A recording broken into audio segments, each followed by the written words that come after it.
dozens of local Hijra women donated time and money to build the Dakshin Char Kali Barhi Masjid for the third gender, which opened this month and has its own graveyard.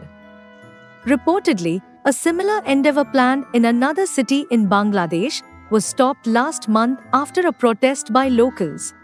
দেন পরে আমরা চিন্তা করলাম যে তাহলে আমরা আলাদা একটা কিছু করার চিন্তা করি। দেন চিন্তা ভাবনা থেকে আমাদের তো এবিলিটি নাই জমি কেনার বা মাদ্রাসা করার, তখন আমরা সরকারের কাছে আবেদন করলাম, বিভাগীয় কমিশনার ও জেলা প্রশাসনের কাছে, যে আমাদের একটু জায়গা দেন, আমরা মসজিদ মাদ্রাসা করে নামাজ পড়ার সুযোগ করে দেন। তো ওনারাই আমাদের বিভাগীয় কমিশনার, ওনারাই চিন্তা ভাবনা করে একটু জায়গা দিলে এই জায়গা দেয় ওনাদের মাধ্যমে এখন এই যে মসজিদটা আছে, তো এই মসজিদটা ওনারাই আমাদের বিভাগীয় কমিশনার স্যার করে দিছে।